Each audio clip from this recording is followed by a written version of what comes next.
TN elections 2026 தேர்தலுக்கு பிந்தைய கருத்து கணிப்பு முடிவுகள் பார்த்துக்கிட்டு இருந்தோம். இப்போ எல்லாமே சேர்த்து பார்க்க போகிறோம்.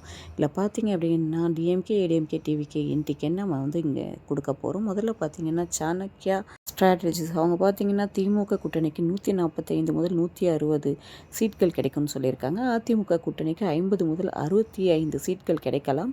தாவிகாக்கு 13லேருந்து 18 சீட்டுகள் கிடைக்கலாம். மற்றவை 5லிருந்து 8 கிடைக்கலாம்னு சொல்லியிருக்காங்க.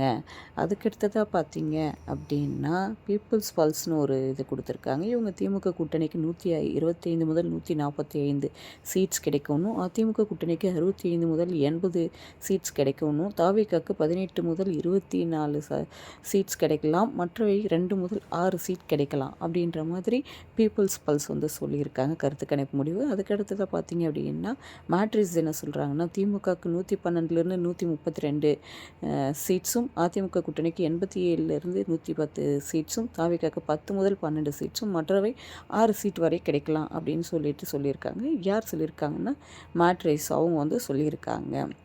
அதுக்கப்புறமா பார்த்தீங்க அப்படின்னா மார்க்கோ அப்படின்றவங்க திமுக கூட்டணிக்கு 125 முதல் 145 சீட்ஸ் கிடைக்கணும். அதிமுக கூட்டணிக்கு 65 முதல் 85 சீட்ஸ் கிடைக்கலாம். தாவிகாக்கு 16 முதல் 26 சீட் கிடைக்கலாம். மற்றவை 1லிருந்து 6ன்னு சொல்லியிருக்காங்க.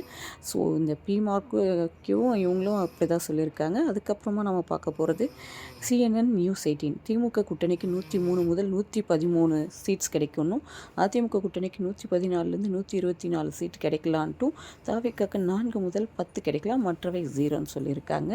இந்த CNN நியூஸ் 18 இந்த கருத்து கணிப்பு தேர்தலுக்கு பிந்தைய எக்ஸிட் போல் ரிசல்ட்ஸு. அதுக்கடுத்ததாக பார்த்தீங்க அப்படின்னா இங்கே நம்ம பார்த்தது பார்த்திங்கன்னா ஓரளவுக்கு டிஎம்கேக்கு ஃபேவராக தான் வருது. ஒரு சில கருத்து கணிப்பு முடிவுகளில் ஏடிஎம்கேக்கு ஃபேவராகவும் கிடச்சிருக்கு. CNN, ஜேவிசி இவங்க எடுத்ததெல்லாம் பார்த்திங்க அப்படின்னா ஏடிஎம்கேக்கு பூஸ்டப் தர மாதிரி இருக்குது. அதே போல் பார்த்திங்கன்னா மேட்ரிக்ஸ் அவங்க எடுத்ததும் கொஞ்சம் ஏடிஎம்கேக்கு ஃபேவராக வருது. அதே டிஎம்கேக்கு ஃபேவராக பார்த்திங்கன்னா மேக்ஸிமம் அவங்களுக்கு தான் இருக்குது. ஆனால் ஒன்று மட்டும் இந்த ஆக்சிஸ் மை இந்தியா அவங்க மட்டும் தாவேக்கா ஆட்சி அமைக்கும் அப்படின்ற மாதிரி இங்கே சொல்லியிருக்காங்க. இதில் பார்த்தீங்க அப்படின்னா அதிகபட்சமாக சாணக்கியா தான் 145 to 160 சீட்ஸ் திமுக கிடைக்கும் அப்படின்னு சொல்லியிருக்காங்க. அப்புறமா பார்த்தீங்க அப்படின்னா நம்ம ஜேவிசி 128லேருந்து 147 சீட் ஏடிஎம்கே கூட்டணி கிடைக்கும்னு சொல்லியிருக்காங்க. அதே போல் பார்த்தீங்க அப்படின்னா இந்த ஓட் வைபுன்னு ஒருத்தவங்க என்ன சொல்லியிருக்காங்க, என்டிஏ கூட்டணிக்கு 114 முதல் 124 சீட்ஸ் கிடைக்கும்.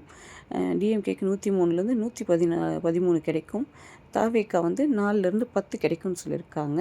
இந்த வைப் ஓட் அடுத்து ஜங்கி பார்த்தீங்க அப்படின்னா ஏடிஎம்கே கூட்டணிக்கு 128லேருந்து 147 சீட்ஸும், டிஎம்கே கூட்டணிக்கு 75லேருந்து 95 சீட்ஸும், டிவிகேக்கு 8லேருந்து 15 சீட்டும் கிடைக்கலாம்னு சொல்லியிருக்காங்க. இந்த டைம்ஸ் நவ் ஜேவிசியும் ஜங்கி பார்த்தும் சேம் நம்பர்ஸ் தான் கொடுத்துருக்காங்க. ஓட் வைப் கொஞ்சம் மாற்றி கொடுத்துருக்காங்க. அதே போல் பார்த்தீங்கன்னா போல் ஆஃப் போல்ஸ் 87 முதல் 102 சீட் இவங்களுக்கும், 102லேருந்து 118 டிஎம்கே கிடைக்கும்னு சொல்லியிருக்காங்க. ஆனால் இந்த ஓட்ஸ்லாம் பார்த்தீங்க, இந்த கருத்து கணிப்புலாம் பார்த்தீங்கன்னா ஒரு குறிப்பிட்ட மக்களுக்கு இடையில் எடுக்கப்பட்டது தான். எதுவாக இருந்தாலும் மே 4ஆம் தேதி தான் தெரியும். வெயிட் பண்ணி பார்க்கலாம்.